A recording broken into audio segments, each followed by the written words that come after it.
నంద్యాలలో మేడే స్ఫూర్తితో పోరాడి సాధించుకున్న 8 గంటల పని విధానాన్ని కొనసాగించాలని కోరుతూ సిఐటియు, ఏఐటియుసి, ఏఎఫ్టియు కార్మిక సంఘాల ఆధ్వర్యంలో నూనెపల్లి, కోవెలకుంట్ల జంక్షన్లో అరగంట పాటు రాస్తారోకో నిర్వహించారు.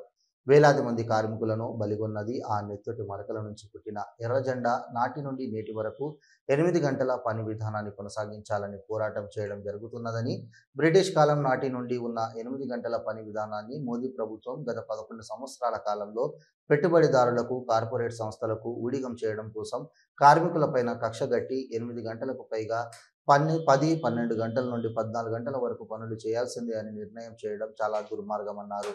ఈ కార్యక్రమంలో సిఐటియు అధ్యక్షులు లక్ష్మణ్ అధ్యక్షత వహించగా, ఈ కార్యక్రమంలో సిఐటియు జిల్లా ఉపాధ్యక్షులు తోట మద్దులు, పట్టణ కార్యదర్శి కె మహమ్మద్ గౌస్, ఏఐటియుసి జిల్లా అధ్యక్షులు రఘురామ్మూర్తి, జిల్లా ఉపాధ్యక్షుడు ప్రసాద్, పట్టణ కార్యదర్శి శ్రీనివాసులు, ఐఎఫ్టియు నాయకులు చౌడప్ప, ఆనంద్, రాంబాబు, సిఐటియు జిల్లా కార్యదర్శి పి వెంకటలింగం, సిఐటియు నాయకులు జైలాన్, ఏఐటియుసి పట్టణ అధ్యక్షుడు భూమని శ్రీనివాసులు, వీరితో పాటు కార్మిక సంఘాల నాయకులు, కార్యకర్తలు పాల్గొన్నారు.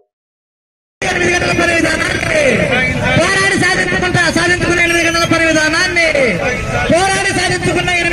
విధానాన్ని వామపక్ష కార్మిక సంఘాల ఐక్యత.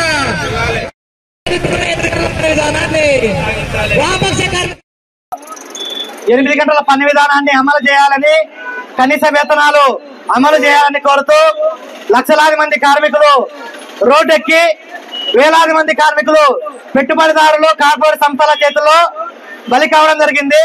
ఆ నెత్తుటి మరకల్లో నుంచి పుట్టినటువంటి ఎర్రజెండా నాటి నుండి నేటి వరకు 8 గంటల పని విధానాన్ని అమలు చేయాలని అనేక పోరాటాలు నిర్వహించడం జరుగుతుంది.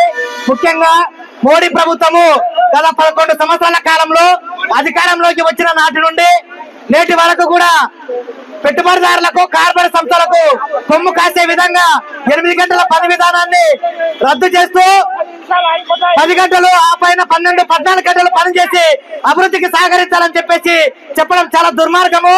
ప్రజలంతా, ముఖ్యంగా కార్మికులంతా కూడా 24 గంటలు ఉంటే 8 గంటలు పని చేయాలి, 8 గంటల పాటు నిద్రపోవాలి, 8 గంటల పాటు తన కుటుంబ అవసరాల కోసము చేయాల్సి ఉంటుంది.